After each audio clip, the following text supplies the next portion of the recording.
Romans 12, and I pray not only that this marks or resembles our time together today, but that we do this outside of the church walls. Paul writes, "Love must be sincere. Hate what is evil and cling to what is good.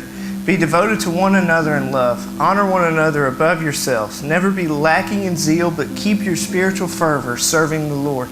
Be joyful in hope, patient in affliction, faithful in prayer. Share with the Lord's people who are in need, and practice hospitality. Bless those who persecute you, and bless and do not curse. Rejoice with those who rejoice, mourn with those who mourn. Live in harmony with one another. Do not be proud, but be willing to associate with people of low position. Do not be conceited. Do not repay anyone evil for evil. Be careful to do what is right in the eyes of everyone. If it is possible, as far as it depends on you, live at peace with everyone. Do not take revenge, my dear friends, but leave room for God's wrath, for it is written, 'It is mine to avenge, I will repay, says the Lord.' On the contrary, if your enemy is hungry, feed him. If he is thirsty, give him something to drink. In doing this, you will heap burning coals on his head. Do not be overcome by evil, but overcome evil with what is good."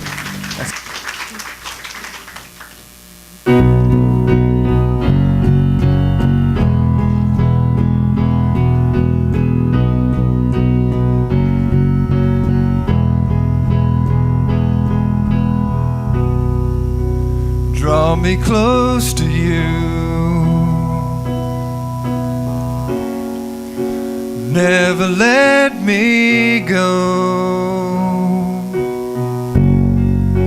I lay it all down again to hear you say that I'm your friend. Help me find the way, bring me back to you.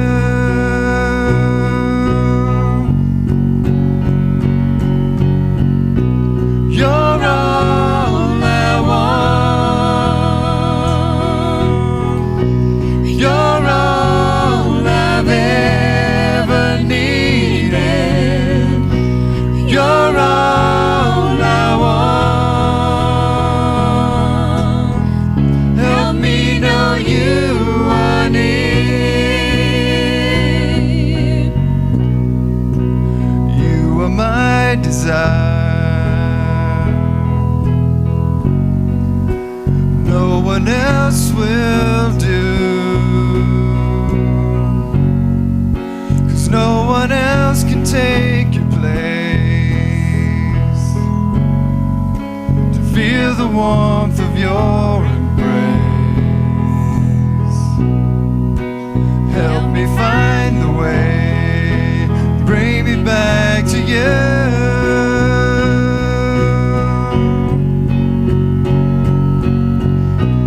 You're all I want.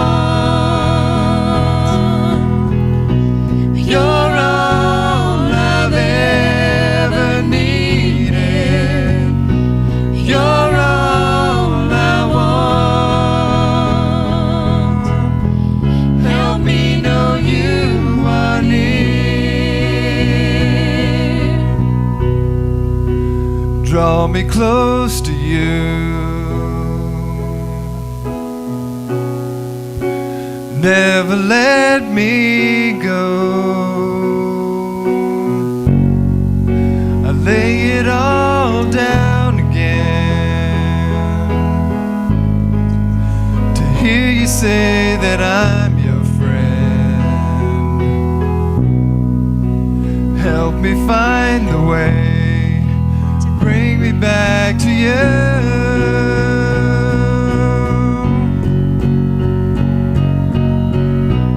You're all I want. You're all I've ever needed. You're all I want. Help me know you are near.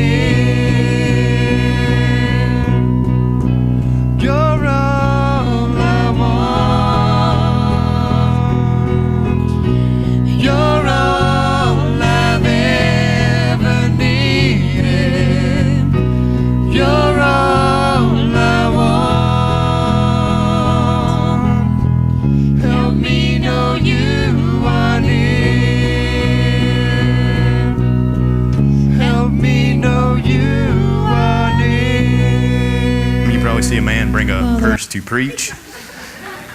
So I hope you people enjoy this. I am, and I'm fabulous while I'm doing it. Yeah, we all know I'm special. First and foremost, I want to thank everybody for being here. If you have never heard me preach, I'm going to cry a lot because, you're supposed to ask God to break your heart for what breaks his. And that is the stupidest thing you can ever do. I'm just going to be perfectly honest with you. That was the dumbest idea I ever had. I think the only stupider thing I could have done was pray for patience. So I'm never going to pray for that. And then I'll tell you where saying you're never going to do something gets you, just so you know. Also, I'm going to quote C.S. Lewis. It's going to happen. And I know he's not the New Testament, but it's going to happen. First and foremost, you guys are the reason I went to Ethiopia. And I thank you because you changed my life. It wasn't Andy Butts' trip. It wasn't Brighten Their World's trip. It was God's trip. And he did crazy, awesome things that just blew my mind. He broke my heart. He broke my soul. He broke my spirit. But then he made me whole in him. And you're like, wow, that's a lot to start off with. But that's the way it was. Guys, I'm telling you, you step off the plane and the first thing you see is this big sign that says, welcome to Ethiopia. And you walk into an airport that looks like a prison. That's the best way to describe it. And then there's men in fatigues with AK-47s. Welcome to Ethiopia. Hope you have a great time. I hope I do too. Do I need to give you money so you don't shoot me? I'm very afraid. No, I really wasn't afraid. It was just awesome. This is actually part of my team right here on the front row. Tim and Laura Hoffman are the coordinators of Brighten Your World. Or Brighten Their World. Sorry, I've been hanging out with Nancy. Anyways, and I'm going to tell you a little bit about them, and we're going to start with that story, and then I'm going to tell you a little bit about me, and then I'm going to tell you how I ended up in Ethiopia, and then I'm going to tell you what happened when I got back. So, we're going to start with Tim and Laura first. Tim and Laura, they decided to adopt a child from Ethiopia, and his name was Brighton. Brighton only lived 76 days, and then he passed away. Great way to start off a sermon on a Sunday morning is to tell you about a 76-year-old or 76-day-year-old child passing away. But guys, that is part of life, and I'm not trying to make it sound like it's so minute or anything, because guys, amazing things happen because of this. I'm talking about amazing things, and you're going to hear about them. But because of 76 days of life, something great happened. So God was there during this time of suffering. It broke Tim and Laura's heart. It broke their spirits. And guys, I don't know how you do it, but I admire y'all. I admire both of you. So they said, hey, we're going to fix the problem. Because they had a choice. They could have sat there and said, all right, well, we're never adopting from Ethiopia. Apparently God doesn't want us to do that. But no, they did quite the opposite. They said, we're going to adopt from Ethiopia, because they're working on their 4th now. Congratulations, and hopefully he'll be home soon. And not only are we going to take kids from there, we're going to help the kids that are stuck there. We're going to feed them. We're going to make their lives better. So God has used this awesome thing to do an even more awesome thing. So Tim and Laura have this great organization called Brighten Their World, and you need to read about it online because I'm not going to do it justice in the 5 minutes I'm talking about it. So that is their story in a very, very small way because it is so much bigger. Then we have this lovely friend of ours named Jen Rinko who came to us one day and said, hey, Tim and Laura are going to be speaking at Square Perk about adopting from another country. Well, as you guys know, my wife and I love kids, hence the fact that we have 4 of them. And God's just really been laying it on our heart for the past few years that we need to stop making our own and get some other ones. So, we want to adopt. We don't know where, we don't know how, So Jen said, hey, our friends are going to be talking about adoption. Okay, let me go hear these people. So we go, and Tim and Laura are speaking. They're telling the story of Brighton. They're telling the story of Brighten Their World.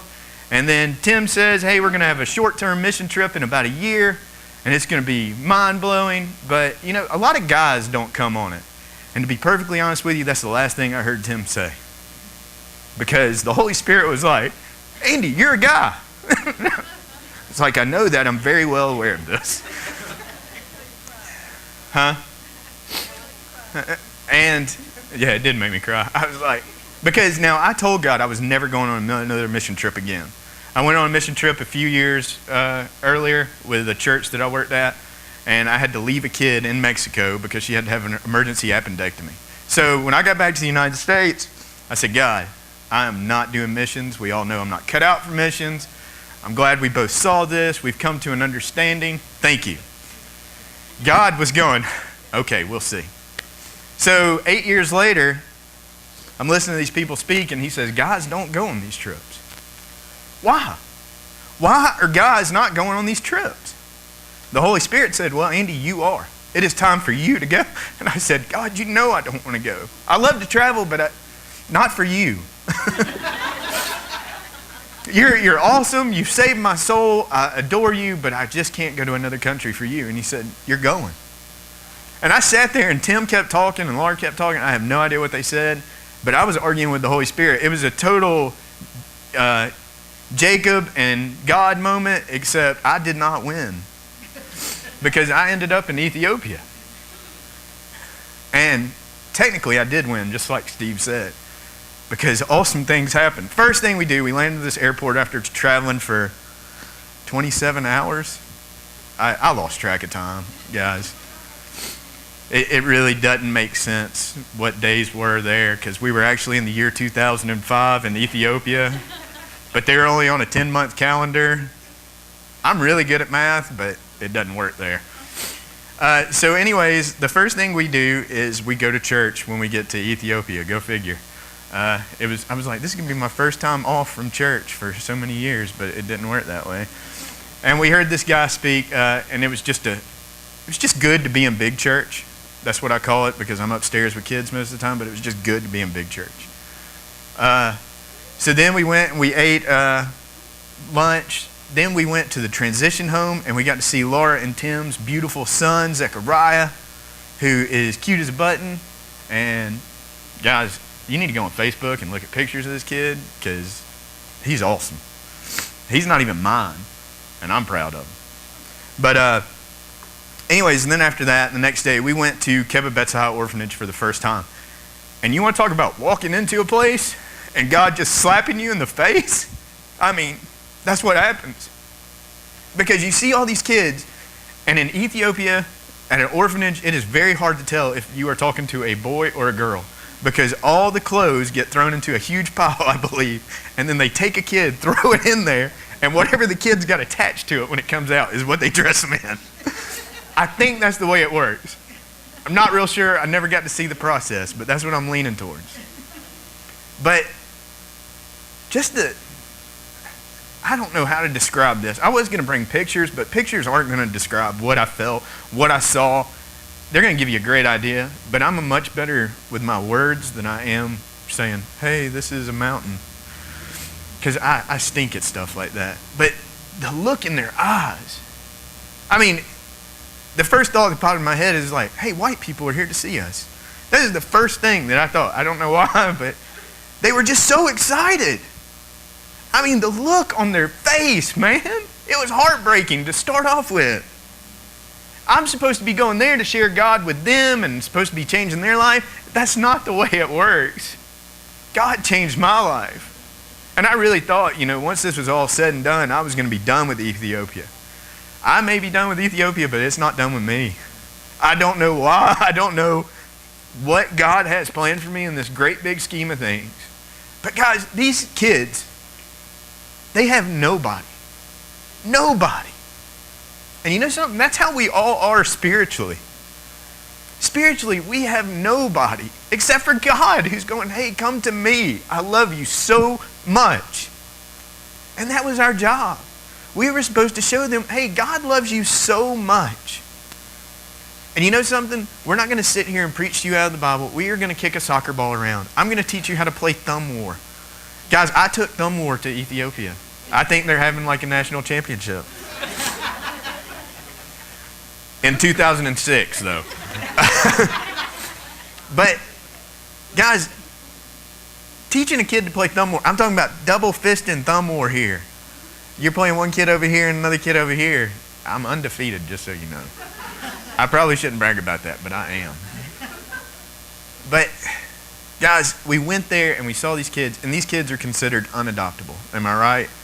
Because of paperwork and all these other things, these kids don't get to go home. Their home is an orphanage, and then they grow up and they time out, and then they're just released into the world. Guys, that stinks. I mean, what am I going to do about it? Really, I'm not going to do anything to change it. Andy Butts has no power whatsoever over this whole situation. But for some reason, God does. Well, I mean, he for some reason has chosen me to be a part of it. I don't know why, guys. Because I am no more special than anybody in this room. Except maybe Chad. I'm a lot more special than Chad. I just want y'all to know that. But I don't deserve it. I have done nothing to deserve God to pick me to be used by him. I make David look like a saint, and I make Paul look like the godliest man. I'm talking about before he came to Christ. Like, I make him just look awesome before he came to Christ. And I'm in Christ. And guys, I don't deserve it. And I can't tell y'all. I told Laura thank you like 1,000 times. Because, man, I just want to tell you that I went there thinking that I was going to do something, but I did nothing. God did it all. And God broke me while I was there. He just broke me. And, you know, I can sit here and I can tell you about all these kids that are thrown into this pile of clothes and they come out wearing God knows what.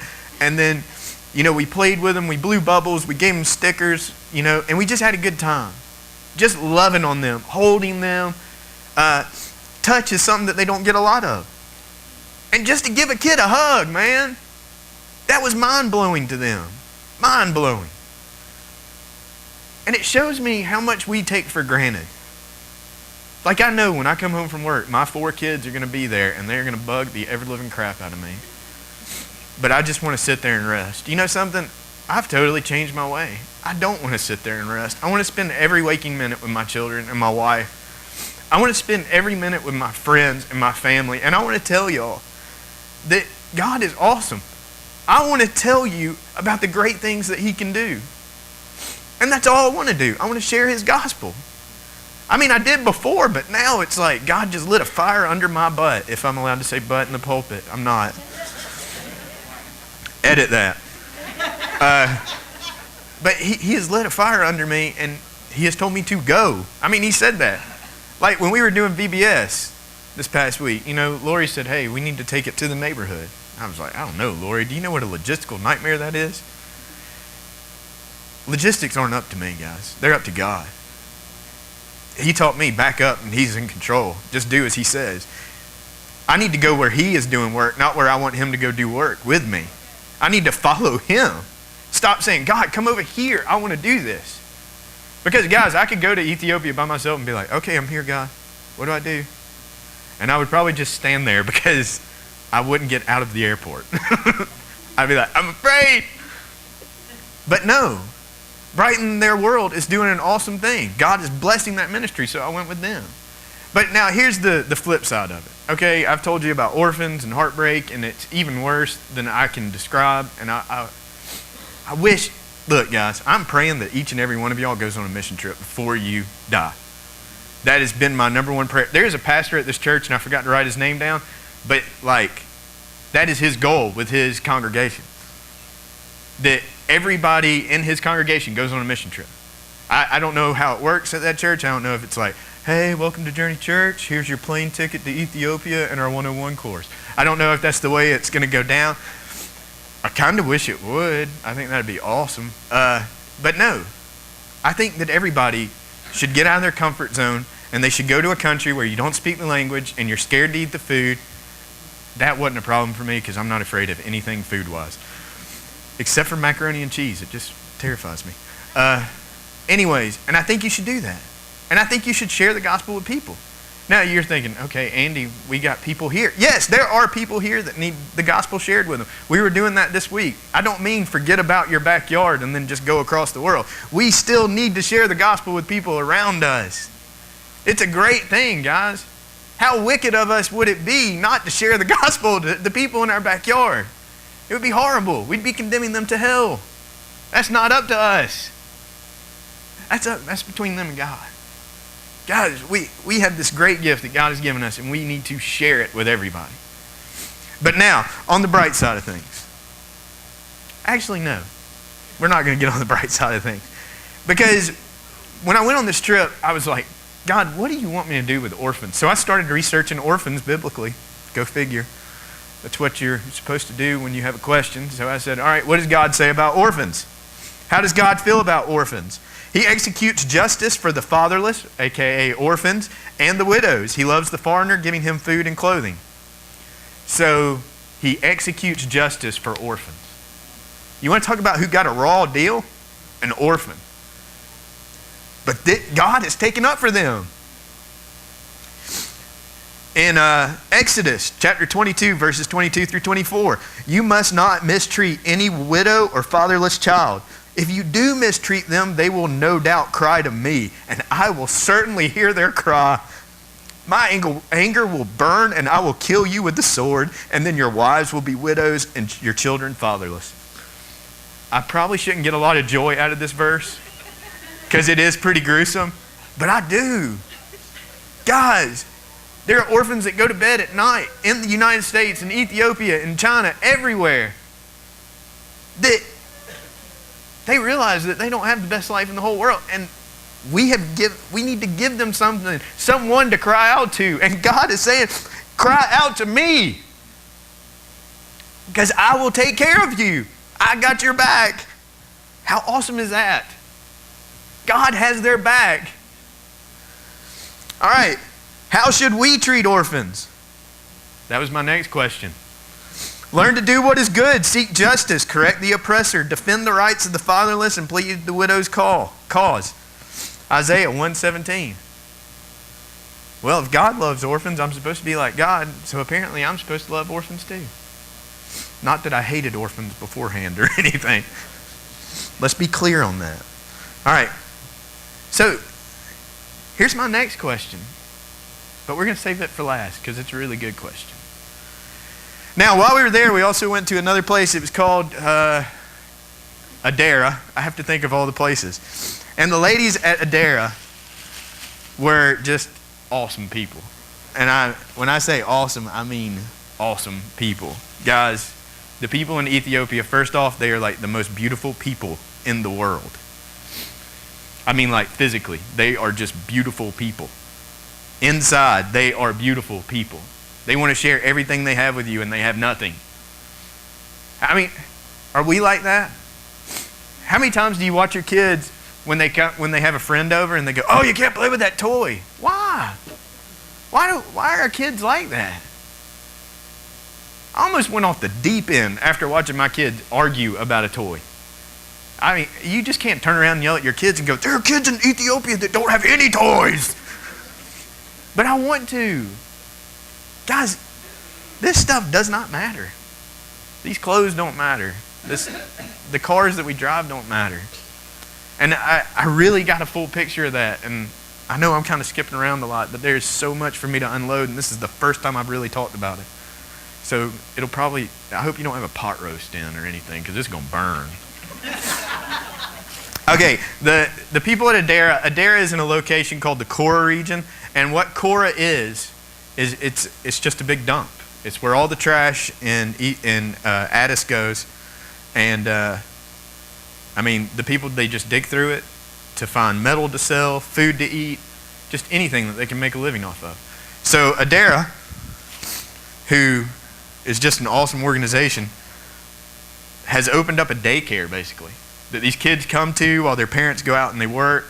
And, you know, I guess some of them still go to the dump. I never really asked that question. I probably should have asked that question. But, and then some of them have other jobs, but that way the kids are safe, you know? And we know how much children mean to God, and orphans apparently even more. So, this way they don't have to give up their kids either, because that's a big problem, is that they can't provide for them, so they have to give up their children. So, Adara is not only, they're fixing the orphan problem before it even starts, technically. They're keeping families together, and that's awesome. Because God doesn't want to see families broken apart. He does not. The sanctity of a family is something that God has put into His Word, and it is an awesome thing. But the people at Adara, they also make these beads out of paper. And Allison right here is a killer bead maker, and she hates it when people draw attention to her in public and everybody looks at her, so if you could all just stare at her momentarily. But she is an awesome bead maker. Like, I think she made my wife's earrings. If my wife's, you're not wearing those earrings? Of course not. But anyways, they make these necklaces and stuff. This is paper, guys. Like, if I would have tried to do this, I would have started a fire, okay? And all it is paper and glue, but I still would have started a fire some way, somehow. But they're awesome. And not only that, they make these bags. And I brought all this stuff just to show you. They hand make these bags. They do all this stitching and everything. And this says Adara. You just have to take my word for it. You can Google it later. And then they stuff them full of coffee, which is my favorite part of Ethiopia.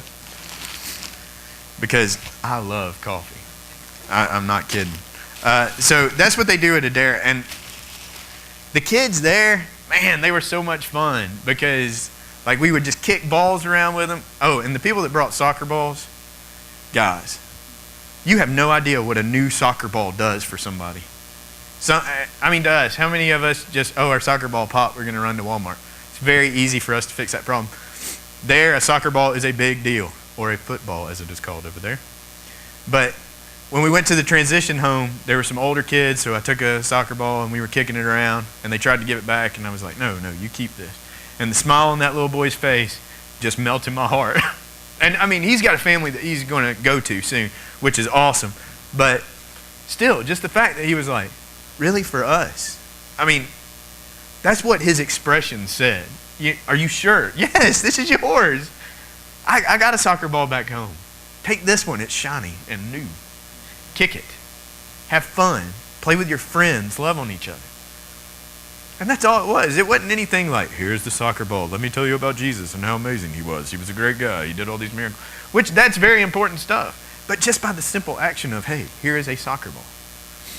He's probably curious. Why did that guy want to give me a soccer ball? He doesn't know me. You know something? Because you are very important to God.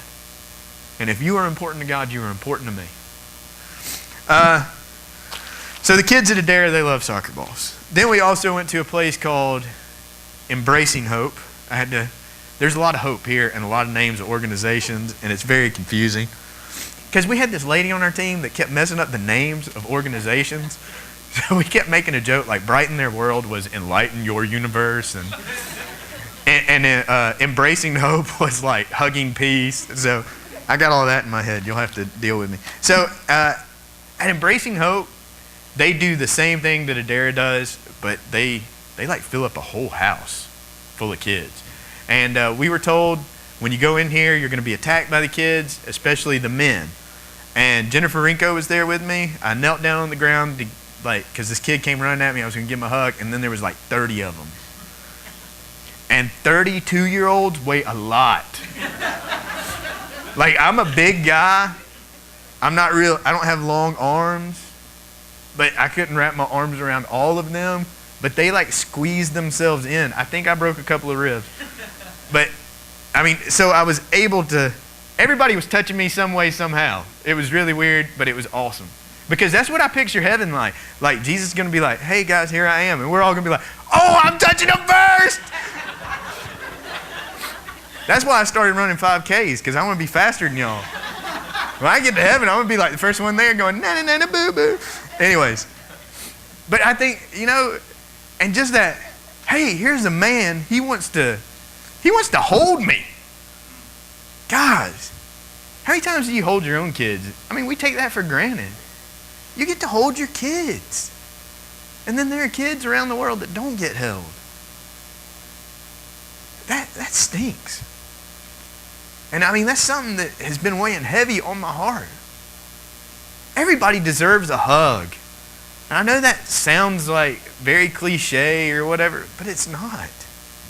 A hug does so much. Like, first off, when you hug people that you don't really know, first they're like, oh my gosh, this dude is hugging me. Why? It catches them off guard. You open them up emotionally. They're like, what? Nobody hugs me. I have hugged people before and they've just been like, and I hug them tighter when they do that. I'm like, a ninja for Jesus. I'm like going to find your weakness and exploit it. But, guys, but just like 30 little 2-year-olds hugging you at one time, like I think there was a kid hugging my big toe, to be perfectly honest with you. And just they were squeezing with all their might. And that was like the greatest feeling in the world. I cannot describe the joy and just the happiness that was inside of me at that moment. I will never be able to express to you. The only way you can ever know what that is like is you need to go and feel it. You need to, and it may be down here at Trailblazer Park, but you need to hug kids.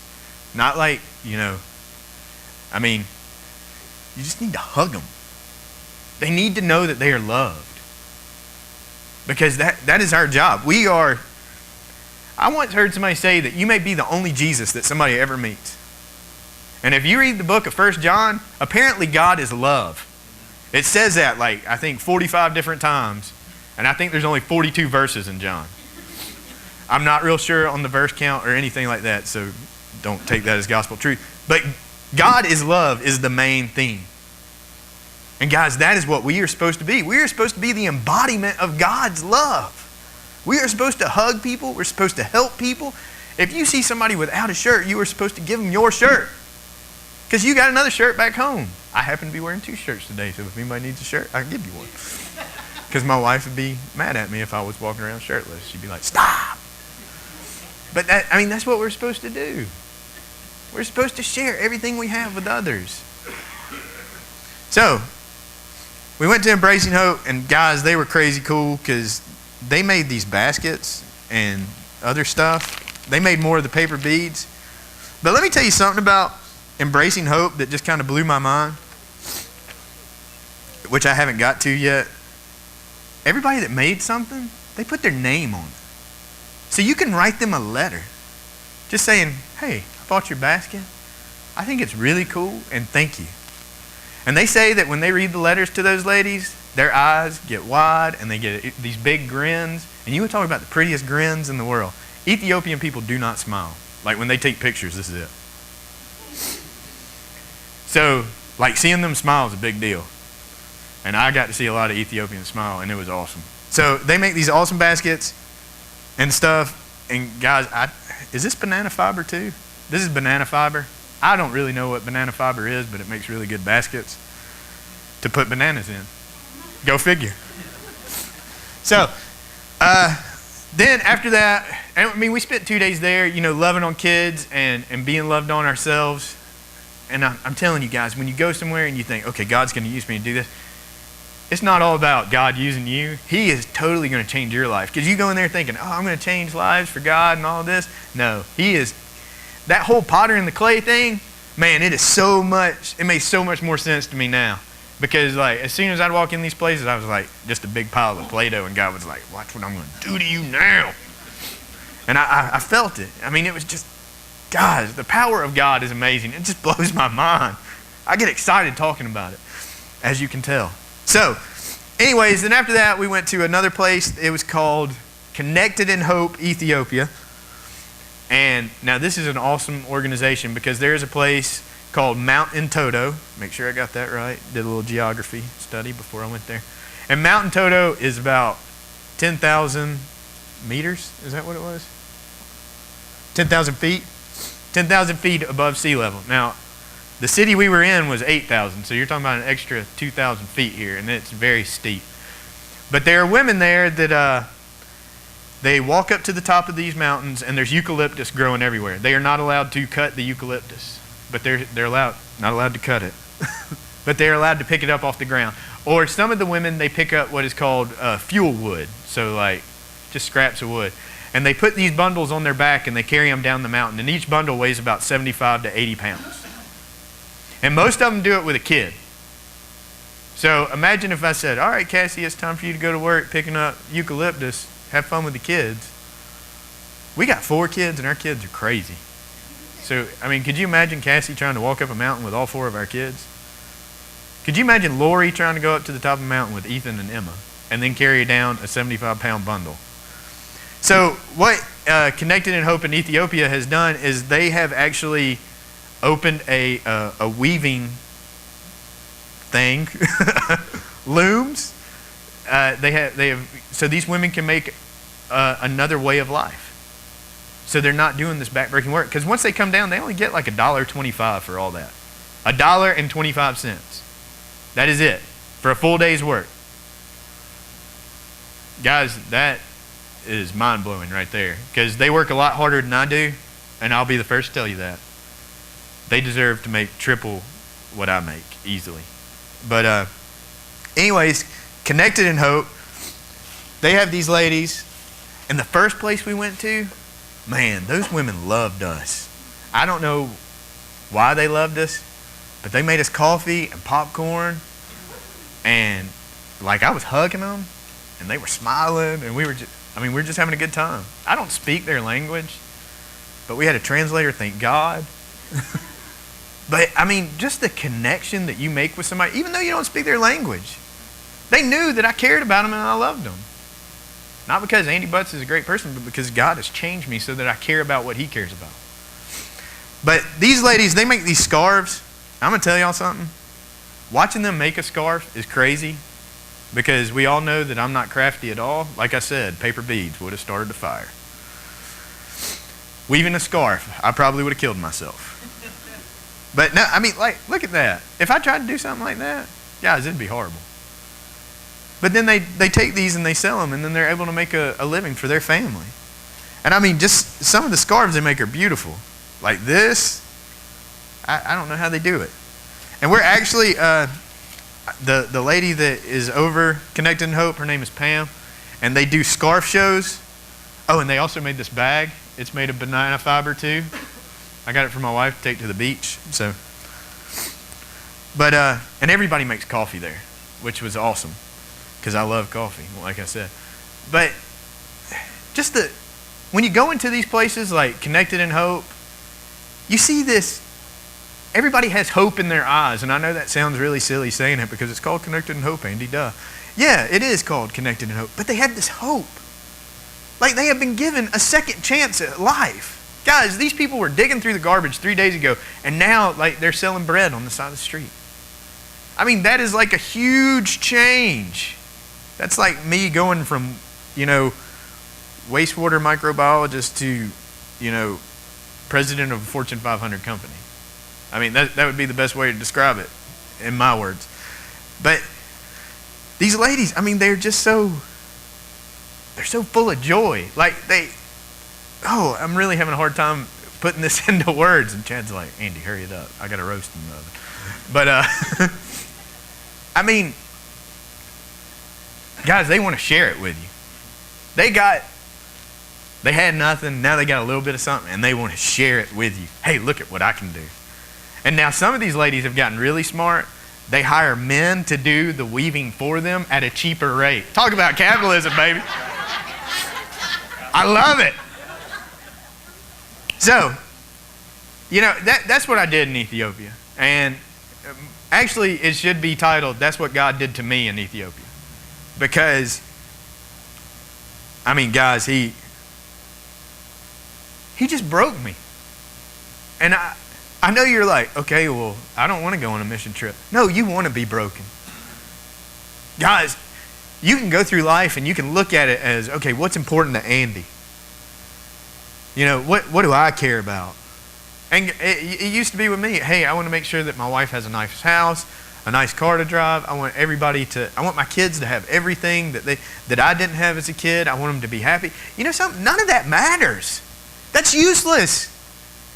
Because, it says, and this is the part where you go, well, what does this have to do with me? And this is what God said in Ecclesiastes 12, 13, and 14. When all has been heard, the conclusion of the matter is, fear God and keep his commands, because this is for all humanity.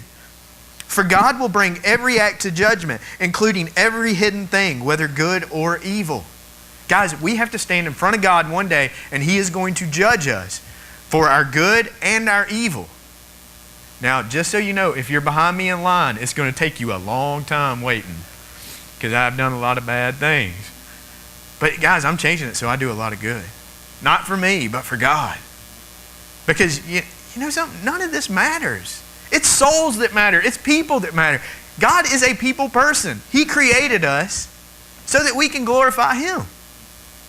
Now, Adam and Eve, they messed the whole deal up. We know that. It's very obvious. And you know something? God had every right at that time to go, all right, I'm done. He could have just walked away. But He said, no, I made these things, and I'm going to show everybody what an awesome job that they can do if they let me use them. And guess what? He does some mind-blowing things. I mean, let's look at Tim and Laura. And I know y'all hate it that I keep pointing at y'all. Their son passed away. The first kid they ever tried to adopt. They easily could have said, we're done with it. But no. God said, you're not done with it. I'm not done with you. And He used them to do this. And guys, the last day that I was in Ethiopia, we went to Brighton's grave. And you want to talk about a heartbreaking moment, is that you're standing at this grave of this kid that lived 76 days. And you're next to his mom. And guys, I don't deal with death very well. It's something that, I don't know. I don't know what to say to you when you lose somebody or anything like that. But you know what? The best thing that I said to Laura that day is, you should totally be proud of this kid. Because God used that tiny life to do something so big. Like the reason that all of us were in Ethiopia was because of that little boy. 76 days. Which is the number that should be on the back of the t-shirt. Telling you. Baseball jersey, brighten their world, 76 days. Or 76. But God used that life to do something big. There is an orphanage in Ethiopia that every baby has something to eat. Every baby has a diaper that they can get changed into because of that little boy. He's done more in his 76 days than I've accomplished in 33 years. That's really how I feel about it. Why? Because God used that. They could have walked away. We could walk away from it, guys. We got people in our backyard that they know God's there. And when I say our backyard, I'm talking about the neighborhoods around us. I'm talking about this community, this city, this county. I'm talking about people in Africa, in Europe, in Asia. I'm talking about everybody, because the Bible says go and make disciples of all nations. He doesn't say sit on your tail at your church and become a little clique and, just love on each other. No, that is not what we are supposed to do. And if this makes you uncomfortable, tough. Because that is what God tells you to do. He says, get out there and do for me. So, I'm going to close with this. And it's C.S. Lewis, because I've been listening to reading a lot of him lately. And I just found a CD of a guy that took the works of C.S. Lewis and made them into song. And anyways, this is from the book Problem of Pain. And if you have never read that book, I suggest that you do. It's basically, why does God allow pain? And guys, when you go to Ethiopia, that is what you see is pain. It is very easy for you to go, well, why does God let this happen? God doesn't let that happen.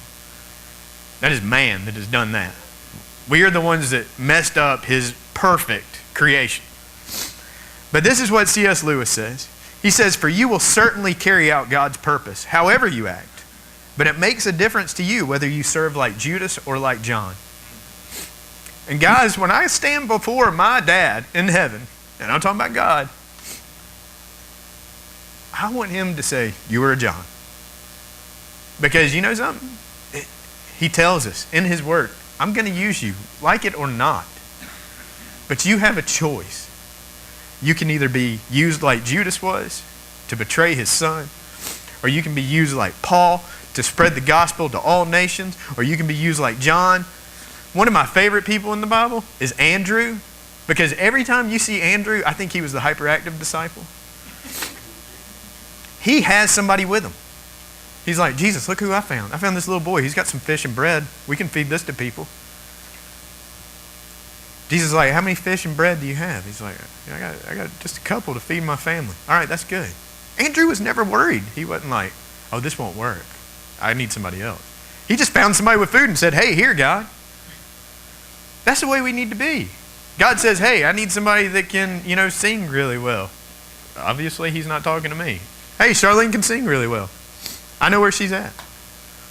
It's easy, guys. To be used by God is very easy. You just have to be willing. Your heart has to be in the right place, because you can easily say no. But I'm going to tell you something. You're going to miss out on something awesome. Because I said at the beginning, I don't deserve this. I don't deserve my beautiful family that God has given me. And guys, my wife is smoking hot, and I way outkick my coverage. I will be the first to say that. My children, guys, they did not get their looks from me, thank God. They are beautiful kids. The pastor I work under, guys, he's amazing. I don't deserve to have a pastor like that. I don't. My family, you guys, I don't deserve y'all. I have done nothing great to earn your love. And I don't deserve it. But God has bestowed this awesome gift on me. Because when I walk into this church, I feel like I am at home. I take my shoes off when I walk in the back door most of the time. The only reason I'm wearing shoes today is because I'm preaching. That's the honest to God truth. But I take my shoes off when I come in here, because this is my Father's house. I mean, that's what he says. This is his house, and he told me to call on him and say, Daddy, I need you. And guys, I do. Because I can't do it on my own. I can do nothing. And neither can you. You may think, oh, I got this under control. No, you don't. That'll be the dumbest thing you ever said. You may say, I'm not going to do that for God. I'm telling you, that does not work. Just look at the story of Jonah. He got eaten by a big fish.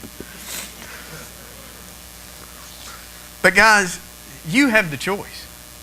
You can choose to live your life for you. And if that's what you want to do, I'm sorry. Because you're missing out on something awesome. And guys, I only use that word when I talk about God. And what he does is awesome. DC Talk, they said in one of their songs, I am the king of excuses. I've got one for every selfish thing I do. And that was me before I found Jesus. I was the king of excuses. But guys, you could also make another choice to be used by him and to let him love you. Just like the eagle said, you better let somebody love you before it's too late. That's the song I came to Jesus on. And he's serious about that. Guys, to let somebody love you, you have to become vulnerable. C.S. Lewis said it the best, and I know y'all are getting tired of me quoting C.S. Lewis. Chad's going to yell at me after this sermon. But this is what he said, and I wasn't even planning on using this. Love anything and your heart will be wrung and possibly broken. If you want to make sure of keeping it intact, you must give it to no one, not even an animal. Wrap it up carefully around with hobbies and little luxuries. Avoid all entanglements. Lock it up safe in the casket or coffin of your selfishness. But in that casket, safe, dark, motionless, airless, it will change. It will not be broken. It will become unbreakable, impenetrable, irredeemable. To love is to be vulnerable. Guys, I said, God, break my heart. And I don't want him to stop. I refuse to lock my heart up in a casket or in a coffin and let it just sit there and become hardened. And you know something? I'm going to get hurt. Guys, when I got to Ethiopia, I was hurt. Because, if it was up to me, I would have packed 150 kids into a suitcase or multiple suitcases, and I would have brought them all home. And there would be a bunch of Ethiopian kids running around our little house. That is what I would have done. And these people in the front row, I know they would have done the same thing. But you know something? I can't take 150. My wife won't allow it. I'm just kidding. But I can take 2 more or 3 or whatever God leads me to adopt. That is why we have decided to do this. We have decided to adopt because he says, widows and orphans are my cause. I champion for them. Don't mistreat them or I'm going to get you. That's the Andy Butts paraphrase. That's what he says. Now, are ours going to come from Ethiopia? I really don't know. We have no idea. We're still praying about it, and we are going to go wherever God tells us. Because I want him to use me. Now, am I done with Ethiopia? No. I will be back next year. Don't know how. Don't know what I'm going to do when I get there. I know I won't be as afraid. I know that I'm taking people with me because I want y'all to experience this. And I told God, I'm never going on a mission trip again. Now I want to go and take people with me. How stupid is that? But I'm going to. You're sitting in your seat right now. There are people that I'm actually praying for in this church. That, hey, next spring, I want so-and-so. So you know something? God's working on you. Because I'm asking them to. But then I also ask my kids to pray for you too. And God listens to kids a lot more than he does adults. So I got a secret weapon. So, nana, nana, boo-boo, I'm better than you. I mean that in the most Christ-like way possible. But, guys, you got to be love. You got to let yourself love people. And it's going to hurt. I will be the first person to tell you that when you come to Christ, it is not a life full of unicorns and rainbows, is what I tell people. It is not an easy road. I can't remember the poet. I think it was Robert Frost talking about the two roads, the one less traveled. This is the road less traveled. And you know something? It's hard. It's uphill a lot of the times. There's briars in the way. But in the end, guys, I'm going to be walking on streets of gold. That was promised to me. And you know something? My God is a God that keeps his promises. You look at Abraham. He said, you will be the father of many nations. Guess what? Abraham is the father of many nations. He had many sons, and I am one of them. Had to throw that in there. I mean, guys, he said, I'm going to send my son to die for you. All through the Old Testament, he said, my son will be your redemption. And guess what? The New Testament, the first 4 books, are about his son being the redemption. For us, an undeserving people. A people that have turned our back on him numerous times. But you know something? He still did it. And he wants you to come to him. He's got his arms wide open and he's saying, come here. It's like the parable of the sheep. If a shepherd loses one of 100, he's going to go look for that one. God is looking for you right now. He is working on your heart. Your heart is going to change, like it or not. If he's got it picked out for you, your heart is going to change. You can't stop him. He is awesome. He is powerful. But the choice is up to you. He's not going to make you come to him. He could. He's got all the power in the world. And I truly believe that. But you got to ask yourself right now, do I want to be a champion for what God champions for? Do I want to make widows and orphans my priority? Do I want to make people my priority? You should. Because that is God's priority. Just to love on people. Matthew 25, it says, I was hungry, you gave me something to eat. I was thirsty, you gave me something to drink. I was sick, you came and visited me. I was in jail, you came and saw me. I was naked and you gave me clothes. Guys, that's not hard to do. How hard is it to give somebody something to eat? It's not. How hard is it to give somebody a drink of water? It's not. It's not. None of it is hard. He never asked us to do anything super hard for him. Well, I'll rephrase that. You will do some things that are hard. Your life, but once your life changes, it's going to be awesome.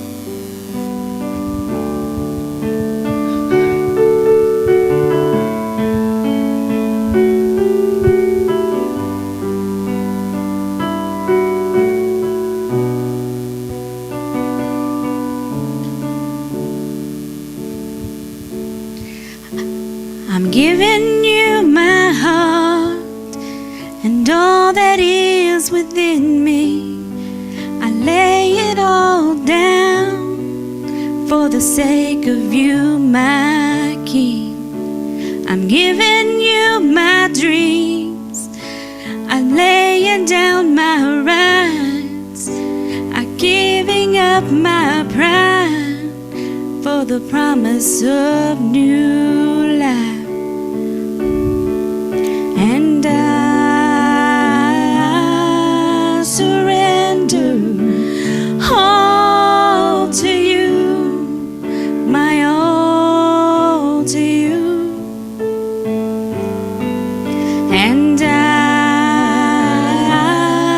surrender all to you, my all to you.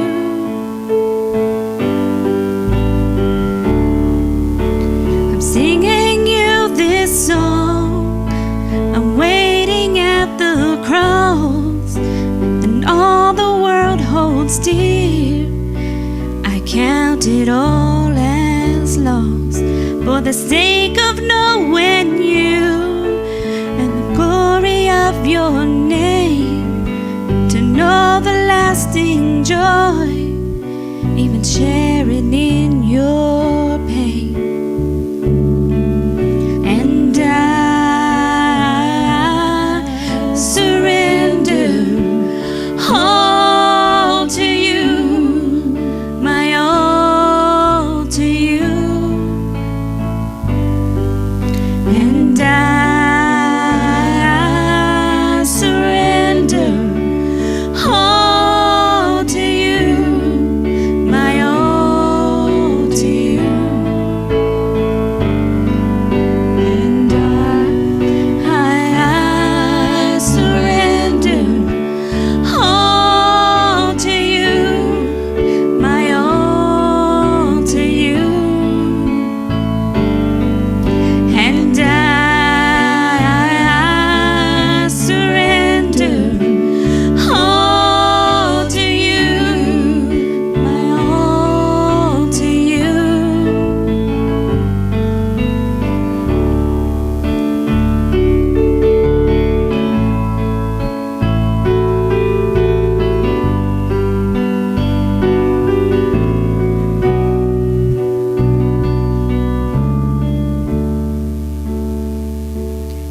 I'm giving you my dreams, I'm laying down my rights, I'm giving up my pride for the promise of new